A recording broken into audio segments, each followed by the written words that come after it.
glad y'all are here. We're thrilled to see folks with all this weather. My name is William Smith. I'm a small business counselor and consultant. I specialize in retail and consumer service. Been doing this for quite a long time. I've not been speaking for a long time. I want to welcome y'all, and y'all are smart people. You're here to learn, and that's a good thing. Here at AmericasMart, starting this year, we are really going to ramp up the learning curve for all of y'all. AmericasMart University and all of the learning components, we are going to really crank up. We want y'all to succeed. We want you to make a profit, and we want you to stay in business. So when y'all came in, we asked for your business card or an email address. We're gonna, over the next weeks, email y'all with some questions, with little things we'd like for y'all to respond to, because we want to know what y'all want to know. What is it that you want to learn, and how do you want to learn it? And if you get these emails, if you'll respond, we'll give you goodies. We're going to have books and things for you, discounts at the shows, vendor things. So please, if you do get an email from us, if you could respond, that'd be great, because we want to help you all out. Now, today, I'd like to ask y'all a few questions so we kind of get an idea of who we all are. There are no right or wrong answers to these, just a show of hands, so bear with me here. First question, how many of y'all have been in business for 2 years, in your current business, for 2 years or longer? Oh, good, okay. Okay, so most of y'all, okay. How many of y'all are the owners of your business? Okay, and how many of y'all are, say, the manager or the key employee? Okay, we got the decision makers here today, that's great. How many of y'all have a company website? Great, okay, all right. And how many of y'all offer services other than merchandise that people buy when they come into the store? Things like design, florals, arranging setup. Okay, oh, good number of y'all, great, all right. Last question, how many of y'all have a point of sale system or using something like that? Okay, about, or using it? Yes, about a third to a half of you. Okay, all right, thank you for that. Now, today, I'm not going to wow you with a PowerPoint presentation giving you sales projections and figures and numbers and things like that. That is not going to help you and your staff sell. What we're going to do today is we're going to have a conversation.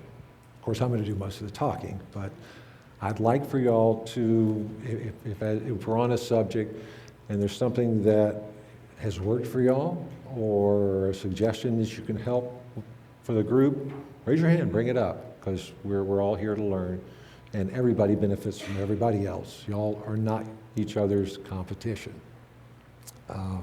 Another thing I'm not going to do is I'm not going to drag y'all up here and do role playing, so you can relax. We're not going to do that today. Now, I'm going to leave some time at the end for y'all to ask questions. So if something pops into your head, write it down, and we'll try and cover it then. Okay, selling. It doesn't matter what kind of business you have, where you are, where your location is, what you're offering. The most important thing for your business and creating a profit is being able to sell, you and your staff. The most important thing. We've got a variety of types of operations here. Some of y'all are in gifts, some of you are in home and decor, some of you are in stranger locations like a gift shop in, say, a hospital, or maybe a tourist destination. Is Mary from the Alamo? Hi Mary. I'm Mary, I went on your site. How many people come through your gift shop in a year? Well, we have 2.5 to 3 million visitors in the Alamo gift shop. Most of them walk through, not everyone buys it. So you have a couple of million people coming through your place in a year. Can you all imagine? That's a lot of browsers. I can imagine. Now, some of y'all like Mary can get swamped with customers at any given time. Here comes the bus, and they're pouring through, and about all you can do with them is just ring the sales up and answer what questions you can, but just keep them going. But what about the time when you're not busy, when there's not that many people in the place? You get it, we all get it. You got the one customer who's coming in. That's the time when you've got an opportunity to help them. That's what we want to talk about. Whether they're coming into your store because they're on a mission, they've got something they want to buy, or they're coming in and they're not really sure what they want. They're kind of browsing. This is your opportunity to help them. And the process to help these people is basically the same, no matter what kind of operation you have. I want to explain briefly the operation, and then we're going to go through it. We're going to call it the 5 steps for creating a sale in retail. Step number 1, they're coming into your door. You want to make them feel welcome. We've all walked into stores where you feel like you're interrupting the people who are working there. We've all seen it, we've all felt it. The next thing is they're in your store and you want to create some sort of personal, emotional connection with them so they feel comfortable, so they like you, because people buy from people they like. That's an absolute fact. Next, you want to discover their needs. Why are they in there? What are they trying to do? What do they want? Next thing is once you get them interested in some products, you want to be able to explain those products' features and their corresponding benefits to them so that they understand why they might want to buy something. And then the last thing you want to do is you want to close them. You want to get them to buy it. And in addition to that, you want to be able to sell them additional things that they may not have thought about. Needs, add-ons. So in a nutshell, that's what selling in retail is all about. Now, let's look at these 5 steps in detail. Greeting the people. It is a good morning, good afternoon, or good evening when they walk in the door. Make them feel welcome. Now, when they come into your place, give them a few seconds to get kind of acclimated. Don't pounce right on them. Okay, they're in your door. Now what? 2 things are going to happen, usually. They come in your door, they know what they want. They're going to approach you, or they've got their list. Start helping them. But what about the people who come in your door and they don't really know what they want? They're browsers. At that point, they're in your door. What do you do? Anybody have any suggestions? What do you do when somebody walks into your place and you're there? Any suggestions? Anybody? Ask them if there's something specific they were looking for today after you welcome them and make them feel at home. Okay, ask them if there's something that's specific that they're looking for. I usually start shelving books or putting some product out around them as though I'm doing other work, and then start the conversation. Okay, the prop. I'm going to talk to you about that because this works really, really well. You don't want to just pounce on your customer. They're in the door.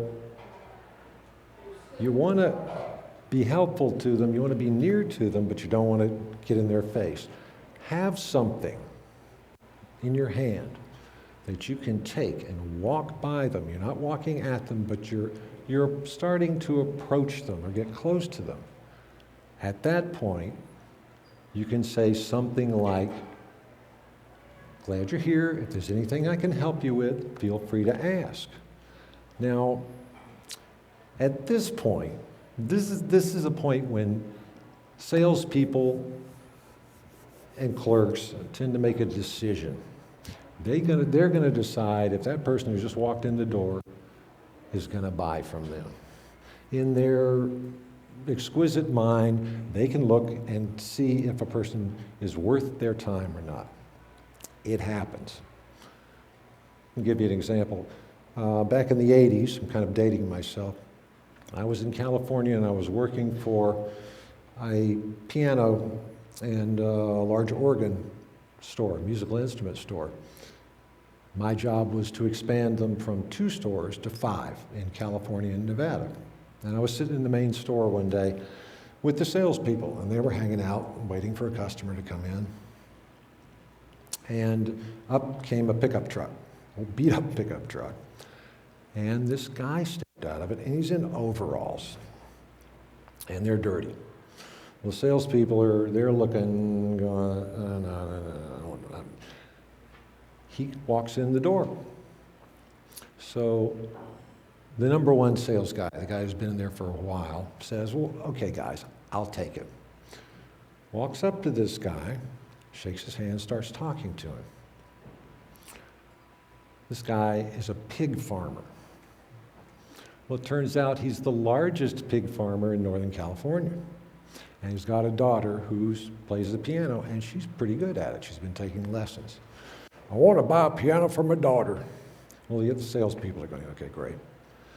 The guy ended up buying a $30,000 Bosendorfer grand piano for his daughter, and he wrote a check for it. That day, those salespeople learned a hard lesson. I don't care who it is that comes walking in your door, they need to be treated as if they're going to buy something. I don't care if they came in and they're asking for directions. They're in your place. This is your opportunity.